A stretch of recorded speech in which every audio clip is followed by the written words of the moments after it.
In 2015, my fiancée Chelsea was pregnant with our first child. We didn't know the sex of the baby, but had already been to the ultrasound. I decided to break the cycle and only drive for 2 weeks and come home for 2 days instead of the normal 4 weeks driving and 4-day home. This trip, she decided to come with me as she was feeling restless and wanted to see something new for a change. We were headed to Seattle from Chicago, which is a pretty easy run. Just stay on Interstate 90 and 94 headed west and you're golden. But being 28 weeks pregnant, my wife did need to stop more frequently to pee. The first few hundred miles went well. She got to see a few sights in the bathroom of many truck stops. We were about 150 miles into the trip at around Hardin, Montana when she said, "Do you see that? There is a woman standing in the ditch." I began to comb the ditch but didn't see anything. "You need to have your eyes checked, there isn't anyone there," I jokingly tell her. She follows a spot in the ditch as if she's really seeing something, and as we pass she looks behind us quickly, never taking her eyes off the spots. I ask her to describe the woman. She replied that she stood about 5'6", with long silky black hair braided into pigtails. She wore a brown gown with white spots all over it. She looked as if she had the skin of a Native American and she was gorgeous. I apologized for not seeing her, but in the back of my head, I thought my wife was just seeing stuff. We make it to Hardin, and of course my wife has to pee, and since it's after 4 p.m., we decide to park up for the night at the Loves in case we can't find a spot elsewhere. We park and she begins shaking her leg, trying not to pee herself while I grab our clothes for the shower. We get out of the truck and she's practically dragging me to the door when all of a sudden she stops dead in her tracks. Oh my God, that's her. I look up to see a young Native American woman, but she's wearing jeans and a shirt, and she's selling crafted beadwork. I asked my wife if she was talking about the woman standing behind the table. She says yes, but she's dressed differently, and I don't understand how she made it here before us when she was standing in a ditch pointing at the truck as we passed by. Wait, she pointed at the truck? I asked kind of curiously. Yeah, she fully extended her arm, bowed at her fist, and pointed a finger at the truck as we were passing. My wife drags me to the table and begins casually browsing, trying not to look suspicious. The woman behind the counter looks visibly disturbed and nervous. A few moments of silence pass and the woman finally breaks the silence. "Having a boy?" My wife looks up nervously and mutters, we don't know. We wanted it to be a surprise." The lady looks down, grabs a small light blue and red beaded headband and says, "Here, take this for your son." My wife hands the lady a 20, but she insists, "No, I cannot take that," and Hurley begins throwing her works haphazardly into a box, filling it up quickly and rushing to her SUV. My wife and I just stand there in awe as this woman drives away. We walk in, grab food, get a shower, and head back to the truck, not speaking a word the entire time. We are laying in the truck. My wife asks, "Why do you think she believes we're having a boy?" I make a joke saying she may have asked the spirits. My wife, not amused, rolls over and doesn't speak to me for the rest of the night. We finish the trip and head towards home, my wife faithfully gripping the headband the whole time, still not very talkative. We finally make it home, and for the 2 days I'm home, my wife locks herself in our bedroom. The 2 days pass and I leave for 4-week stretch, requesting my dispatcher to keep me in the southeast in case my wife goes into labor, so I will only be a day away from home. A week into my trip, my wife calls me to tell me that every night since I left she's had dreams about the Indian woman, that she was praying over her. I tell her it's probably just paranoia or something. We proceed to have our daily checkup conversations. The next 2 weeks pass of the daily normals, except each day my wife tells me she had another dream of the Indian woman praying over her body.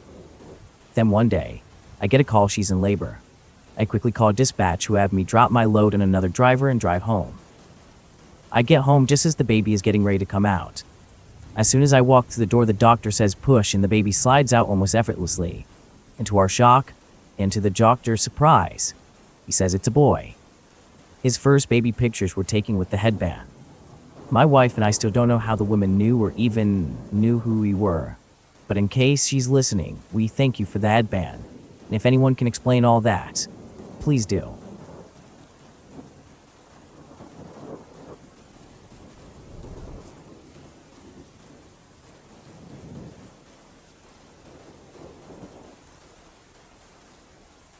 I went camping with 3 of my buddies, John, Bennett, and Kyle. We do this every year. It's kind of a bro trip to reconnect with each other. We were all fresh out of college and decided to go to our yearly camping trip in August. We are from Oregon and ended up camping in the woods there like we usually do at the same point. The first day was great.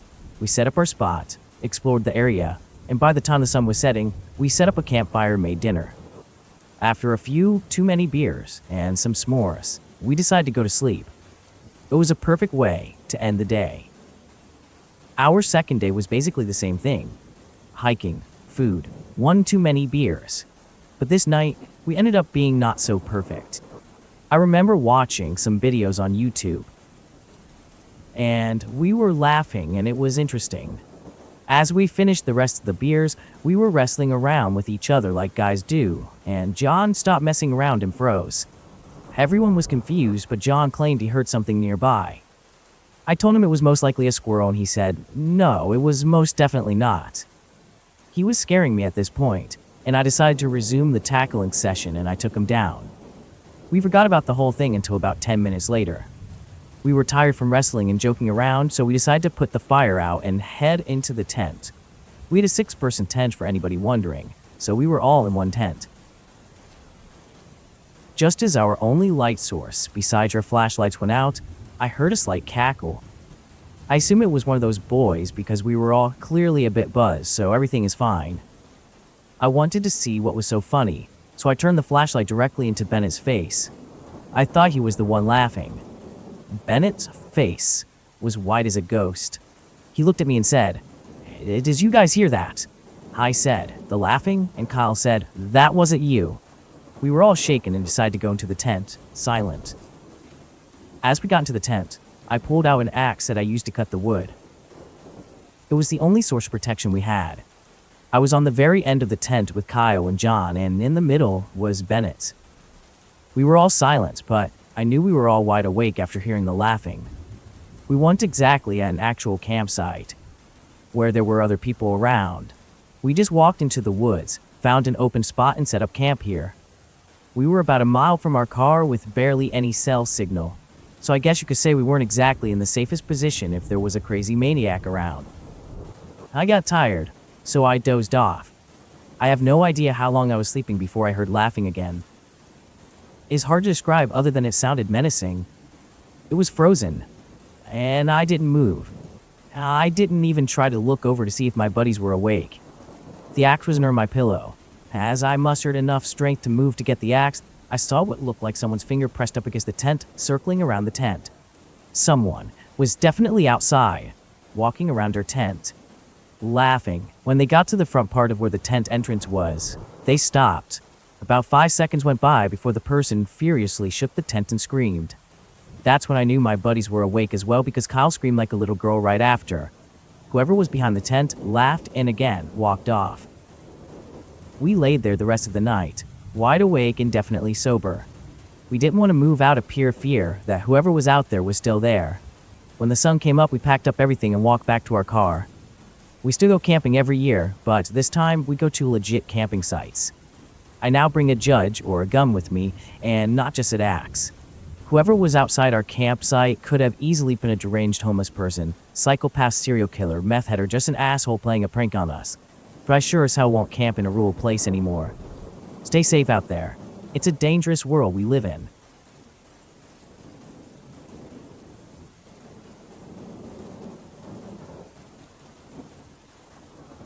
My boyfriend and I bought a house on the outskirts of the city, about 30 minutes away.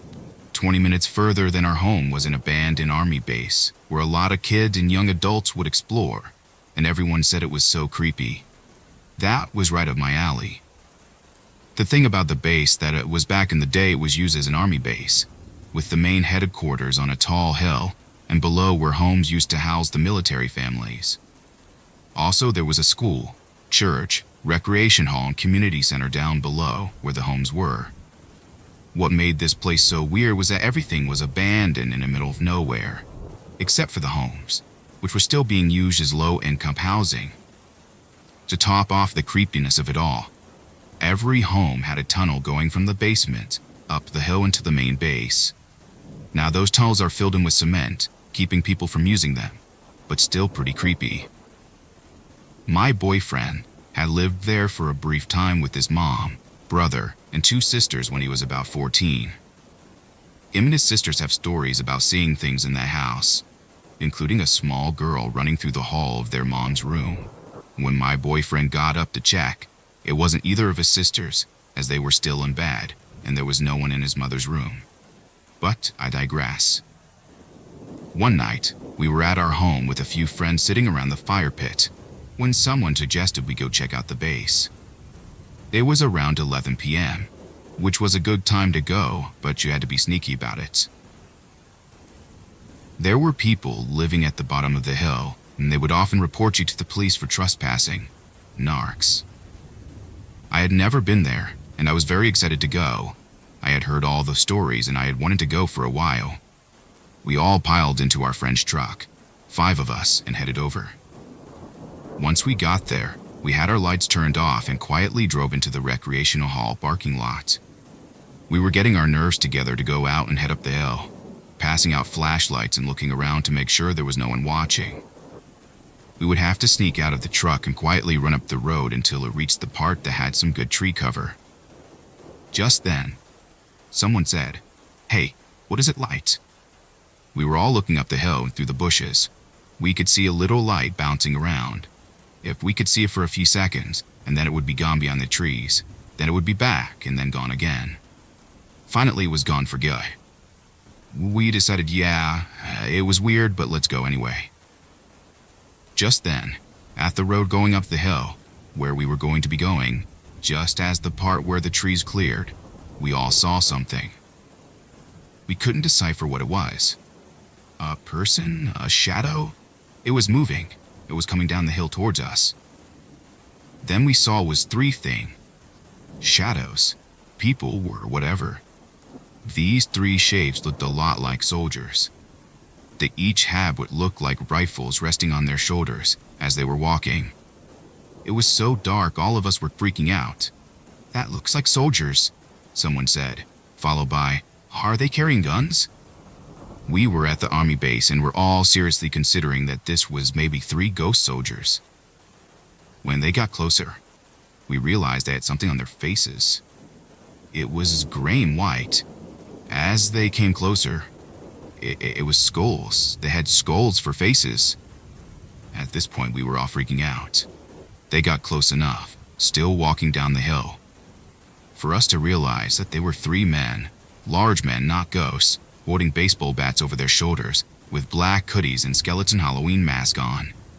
We all slouched down as slow as we could and peeked over the dashboard and from behind the seats. As they came off the base road and onto the house roads, they pulled their masks up and light up cigarettes. Walking back to one of the houses, we were shocked. What on earth were they doing? Up there, grown men with baseball bats dressed like that. It was terrifying. We should have called the police, but I mean, what would we have said? And what proof would we have that they even did anything? I was worried someone was up there and that they had heard them. That maybe they would have been protecting something that was up there. Who knows? But the scariest part about it all was thinking, what would have happened to us if we would have run up there? What if we would have ran into them in the abandoned army base? Still gives me chills. Needless to say, when they were out of sight, we bolted out of there and went home. I still have never seen the army base, and actually a few years ago they demolished it. The other buildings below are still there and the homes are still being used to this day. I have been back to check out other buildings, but could not get inside. But as I was walking away, I did see a shadow of a man leaning against the side of a building where you can't get into. And I wasn't the only one to see him. I knew it wasn't just a person, because we could see through him.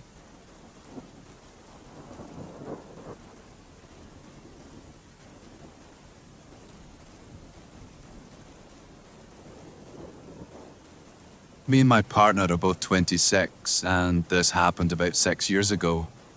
We both live in northwest of England. At the time, we were living in Warrington. Not really the best place to live, but it's a long story how we ended up there, but we ended up going there as a last-minute decision. Me and my girlfriend lived in an upstairs flat. At the start, everything was fine. The woman downstairs was okay, but a bit strange at first and clearly drank too much at night and slept all day. The couple that moved next door a year after we moved in were alright and we got along just fine. And another couple that moved next door, but one were nice but two-faced, but that doesn't really matter. The flat we lived in, it used to be one house, but was converted into two flats. He had the top floor. Our stairs out of the house led onto the backyard area. Our back door faced next door's door, and the crazy woman downstairs door faced out onto the front. So to get from her door to ours, she had to go outside, walk around the house through a large gate, and then up a little alleyway to our door. Next door had a large window that looked out into the alleyway. Anyway, the crazy all happened about a year after we moved in. The woman downstairs was in her late 40s, but the drugs she did made her look a lot older. It all started when someone started to scratch my car every night. We would go to bed, wake up, and someone would have scratched my car. We didn't know who it was at the time, so we asked neighbours and no one knew. We started to call the police to set a police log and hopefully they would do more patrols in the area, but they didn't. Every night the same would happen. Sometimes you waited up and nothing would. One night we were in bed and the woman downstairs started screaming, "Help! Fine, call the police." She was shouting as if she'd lost it and we thought maybe someone was hurt. She was screaming for like half an hour and I had to be up early for work.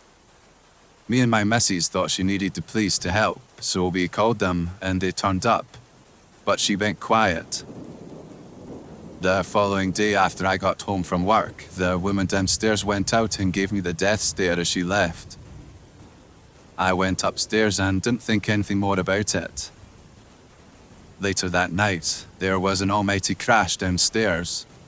Someone had smashed downstairs windows. A couple of days later, after her windows were fixed, we went into the backyard to let our little dog out, where you were outside for about 20 minutes, and then the crazy woman poked her head out the window and said, "I hope your dog has eaten the poison I have put in the bread for you, you dirty fucking scumbags." We picked our dog up and went in. Luckily enough, she never eats anything she finds outside. We didn't take her threat seriously. The following day, the next door's dog got really sick for no reason, apart from that they'd eaten the bread that someone had been putting out. We didn't find this part out until later. They were okay about a week after. All went quiet for about a week. The next door neighbour came home in his work van and parked it at the front of the flat one night, and someone scratched the word scumbag into the side of it. They knew it was the woman downstairs as she had been arguing with them for a while apparently. The following night she got worse. She spent ages getting stoned and smoking, so much the smell was coming up through our floorboards. We went to bed as I had to be up for work at 9. Later that night, she and her guy friends came outside screaming and shouted up at our flat so loud it woke us up. They were screaming horrible things at us and threatening to kill us, and naturally we were scared, so we called the police. They came and took the guy home and told her to go to bed. After they left, we were going back to sleep when all of a sudden we hear a banging on the door. So I got up slowly and went to the door in the dark. There was no way I was opening the door at this time of night, and I looked through the spy hole and couldn't see anyone. Then I heard, "Open up please, it's PC Jones Warrington, police." I was about to open the door when all of a sudden she came to the door and banged again. This time I could see where it was. And guess what? That wasn't the police. After about 20 minutes of this happening, she stopped with the whole "it is the police" thing and started shouting threats at us through the letterbox. I sat at the top of the stairs and recorded everything she said on my phone. She even said, "I won't scratch your car, but I know someone who will, and they will come round and pay you a visit." Then she went quiet for about 5 minutes, then started again. This happened all night. The following morning, the real police came out to us and they wanted to question me, wanting to know why I had attacked the woman from downstairs and wanting to know why I had smashed her face into the wall. I was shocked and had no idea what they were on about. I played them a recording from last night and then they left to continue their investigations. As they left, the couple next door came out and asked if they could have a word with the police officer about what happened last night. Apparently, when the woman was going crazy, they were in the kitchen and had a front row seat. In the 5 minutes she went quiet, she walked to the side of the door and hit her own face against the brick wall, and then carried on shouting. But after each time she closed the letterbox, she would hit her face against the wall again and again. Safe to say, the police were as shocked as I was. 2 nights later, I was in work. At about 10ish, she came outside and my missus called me and said, "Don't come home yet. The woman next door was out on her phone talking to someone and walking around our flat pointing up and taking photos." My missus had no idea why. All she kept saying is, "I know she's up there alone right now and I will help you get rid of her. It would be easy." As soon as I pulled up, she ran back in. A few nights later, she got a big Rottweiler of someone for, in her own words, protection. That same night, she got into an argument with the guy next door. So she opened the door and said, "Go on, boy, get him, get him." The dog then ran out and licked him. Safe to say, she wasn't too pleased. Later that night, there was a German Shepherd and his owner walking past when the woman downstairs opened the door again and let the dog run out for no reason. It attacked the German Shepherd and locked its jaw around the dog's neck. She ran back in and locked the door and left the dog there. It took 5 people to pull these 2 dogs apart and find out where the dog came from. The German Shepherd's neck was a bad mess. A few nights later, she got rid of the dog. I was upstairs in the kitchen one night with the lights off, on my phone. It was winter and there was a little snow on the ground. I heard her slam her door, then watched her as she walked up on the road and turned around and looked up at her kitchen window. She then walked over to my car and pulled out her keys and ran them all along up one side. And then she went and walked around into the middle of the road, looked up at the kitchen again, checked for cars coming, then did the same down the other side of my car. My jaw dropped as I watched this unfold. When I snapped back to reality, I realized what I had just seen, and I ran downstairs so angry and my blood pumping so fast I was shaking. However, all that was left of her when I reached my car was her bike tracks where she had left. My girlfriend made me calm down and not do anything crazy. So naturally I called the police again and they came out, took down what I said and just told me unless she admitted to doing it, there wasn't a lot they could do. All I could do was find out how much it would cost to get my car fixed, and if she admitted what she had done, he could try and get her to pay. Long story short, get my car fixed, it would have cost over £3,000. I never got it fixed and she never admitted to it.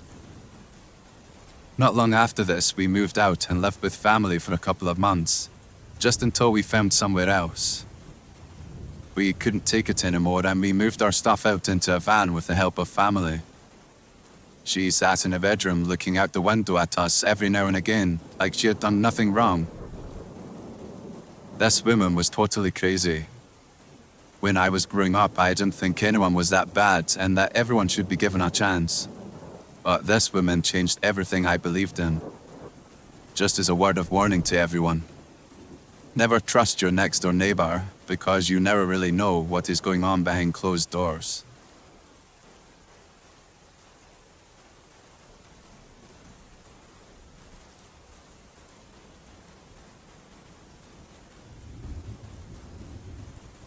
So before I start, I shall let you guys know that this is completely true, as I have no reason to lie. This house is on the border of North Carolina and Virginia, but for the sake of my family's privacy, I won't state exactly where. It's safe to say that I was in the middle of nowhere, with no neighbors, no stores, or paved roads, for 30 miles at the very least. Anyways, on with the story. I had been on a 2-month-long trip to England, taking time off from life. While I was gone, my father had purchased an old farmhouse down in the country as a getaway place. Only a week after I had arrived home, I made plans to go check out the house. About another week later, I realized exactly how far out the house was from everything. It was a bit unnerving, but I brushed it off and made myself enjoy the drive. But from the exact moment I exited my car in the driveway of that house, I felt as if I was being watched. I loaded my bags into the house and started looking around, checking out the rooms and the outside deck. After exploring, I settled in for the night, and nothing happened. Actually, for the first time in 3 days, nothing happened at all. Everything seemed normal, besides the feeling of something watching you constantly. It was on the 4th day, late in the evening, that I would finally find out what was watching me. I had just finished eating dinner and was at my sink, starting to wash my dishes. As I looked at the window, I saw a coyote standing in the tree line about 30 yards away. It was standing on its hind legs, with its right paw against a tree like it was propping itself up. I froze, not really out of fear, but shock. I had no idea what I was seeing. I was never the outdoors type, but I knew coyotes did not do this. I finally snapped out of it and walked out to the patio doors to the deck to get a better look. As I walked outside, I noticed it had lowered its paw. It was now just standing with its nose in the air like it was smelling. Now this is where things get really crazy. All of a sudden, after about 6 seconds of me staring at it, it lowered its head and started running straight towards me. Now, I know this sounds unbelievable, what is true, like some sort of cartoon. It was running on its back legs as fast as a coyote would. I was startled, and all I could say, "What the heck are you?" before it started scrambling up the steps, falling in its hurry to get up them. I ran back inside and slammed the patio door shut behind me. Through the long plastic blinds on the door, I could see it. It was standing on all 4 legs, just staring at me, seemingly smiling. I yelled at it and told it to freak off, but it didn't move or change. Its expression stayed the same. I went to a furthest room from the door and tried to forget about it, telling myself anything that would make me feel better. After about an hour, I was calm enough to exit the room, but as soon as I did, I hear it. It was mocking me, over and over, in a raspy voice that sounds kind of like a grown man trying to learn English. The words are jumbled at first, but become perfectly clear by the 5th or 6th time I heard it. All I can do is just stand still and try to locate where it's coming from, and I finally do. It's coming from the patio door, the same door it was earlier. I creeped over to the door, and as gently as I could, peeled one of the plastic blinds aside. What I saw changed everything. I was looking towards the ground, expecting to see a talking coyote. Instead, in the dim light shining over from behind me, I saw a man, standing a solid 1.5 feet taller than me, with white skin, covered I would look to be like deer fur. Its eyes were all white, almost bright enough to shine in the darkness. It stared at me with its head tilted to the side for a few seconds, then yelled, seemingly louder than any noise I've ever heard. It was loud enough to leave my ears ringing. Stunned, I walked backwards towards the kitchen as he slammed his hands against the glass sliding door, hard enough to start sending cracks through the entire door. Seeing this, my flight or fight instinct kicked in. He was between my car and myself, so there was no escape, which meant I was fighting. All I had were some flares from the roadside emergency kit and a fillet knife from the kitchen. Those would have to work. Just as I started to devise a plan, the patio door shattered, The sound of glass falling as all I could hear, as I was expecting to see this thing come through the broken door. But, oddly enough, it just stood outside the door, as if some sort of force was keeping it from coming in. I cracked a flare and threw it through the door, attempting to try to ward this thing off. As the flare landed beside it, it broke eye contact with me. I knew that moment was my last hope to charge it with the knife. If I die, at least I'll go without a fight. As I got within a few feet of it, it turned and disappeared behind the flame, burning bright and loud. Through the shine of the moonlight, I could see it walking across the yard towards the tree line. As it walked, it slowed as its human body cracked and morphed into the exact shape of a white-tailed deer. As it vanished into the forest, I felt sick before I could even think of what I was looking at. Suddenly I was doubling over, puking and crying my eyes out. After a few minutes I put myself together, grabbed my car keys, my phone, and left without getting any of my bags. It was a 10-hour drive home, and I made it in less than 8. My family was surprised to see me back home, and after I explained everything, they acted like I was crazy. That was until they saw that I didn't have my bags and I said I was. My father decided that he would wait until morning to go back and I would show him. That night, I did not sleep. I could only sit in my bed and scour the internet to find something about what I saw. That's when I stumbled upon reports of skinwalkers in the national forest an hour away from the house. Now, until the second time I encountered this creature, I wasn't sure if I was crazy or not. I've encountered this thing 4 times now, and I plan on sharing those with you guys as well.